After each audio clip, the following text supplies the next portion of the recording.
இப்ப நம்மளுடைய வாட்ஸ்அப்ல இருக்கக்கூடிய சூப்பரான ஒரு அப்டேட் வந்து பார்க்கலாம். இந்த அப்டேட் வந்து பார்த்தீங்கன்னா, எல்லாத்துக்குமே ரொம்ப யூஸ்ஃபுல்லா இருக்கும். முக்கியமா வந்து பார்த்தீங்கன்னா, பெண்களுக்கு ரொம்ப யூஸ்ஃபுல்லா இருக்கும். அது என்னன்னு சொல்லிட்டு பார்த்தீங்க அப்படின்னா, இதுக்கு முன்னாடிலாம் உங்களுடைய வாட்ஸ்அப்ல அன்னோன் நம்பர்ல இருந்து வீடியோ கால் வருது அப்படின்னா, நீங்க வந்து டைரக்ட்டா வந்து நீங்க அ அட்டெண்ட் பண்ணிருவீங்க. அட்டெண்ட் பண்ணும்போது உங்க ஃபேஸ் தெரியக்கூடாது அப்படின்றதுக்காக நீங்க வந்து கேமரா வந்து கைய வச்சு மறைப்பீங்க. மறைச்சுட்டு அதுக்கப்புறம் யாருன்னு செக் பண்ணிட்டு, அதுக்கப்புறம் நீங்க வந்து உங்களுடைய ஃபேஸ வந்து காமிப்பீங்க.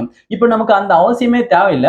இப்ப வந்து பாருங்க, வீடியோ கால் வருது அப்படின்னா, இப்போ வந்து அவங்களுடைய நேம் காமிக்கும், அவங்களுடைய ப்ரொஃபைல் பிக்சர் வந்து காமிக்கும். அதுக்கு கீழ வந்து பாருங்க, இப்போ அதுக்கு கீழ வந்து பாத்தீங்கன்னா, டர்ன் ஆஃப் யுவர் வீடியோன்னு சொல்லிட்டு இருக்கும். அந்த டர்ன் ஆஃப் யுவர் வீடியோ அப்படின்றத நீங்க கிளிக் பண்ணி உங்களுடைய வீடியோ வந்து ஹைட் பண்ணிக்கலாம். ஹைட் பண்ணிட்டு அதுக்கப்புறம் கீழ வந்து பாருங்க, அதுக்கப்புறம் கீழ வந்து பாத்தீங்கன்னா, அக்செப்ட் வித்தவுட் வீடியோன்னு சொல்லிட்டு இருக்கும். அத நீங்க யூஸ் பண்ணி நீங்க வந்து உங்களுடைய கால வந்து அட்டெண்ட் பண்ணிருங்க. அட்டெண்ட் பண்ணும்போது உங்களுடைய ஃபேஸ் வந்து தெரியாது. அதுக்கப்புறம் வந்து பாத்தீங்கன்னா, அவங்க யாருன்னு நம்ம செக் பண்ணிட்டு, நம்ம வந்து பாத்தீங்கன்னா, அவங்க கூட வந்து பாத்தீங்கன்னா, வீடியோ கால் வந்து பேசலாம். இது வந்து அன்னோன் பெர்சன் யாராவது தெரியாத நம்பர்ல இருந்து கால் வருது அப்படின்னா, இது இந்த ட்ரிக் வந்து உங்களுக்கு யூஸ்ஃபுல்லா இருக்கும். இந்த அப்டேட் வந்து உங்களுக்கு பிடிச்சிருக்கா இல்லையான்னு சொல்லிட்டு மறக்காம எனக்கு கீழ கமெண்ட்ல சொல்லுங்க. இது போல நிறைய அப்டேட்ஸ் நீங்க தெரிஞ்சுக்கணும் அப்படின்னா, மறக்காம நம்ம சேனலை சப்ஸ்கிரைப் பண்ணிட்டு பக்கத்துல இருக்கக்கூடிய பெல் ஐகான் கிளிக் பண்ணி ஆல்ல செட் பண்ணிக்கோங்க. இந்த வீடியோ பிடிச்சிருந்தா அந்த வீடியோக்கு ஒரு லைக் பண்ணுங்க. Thank you friends.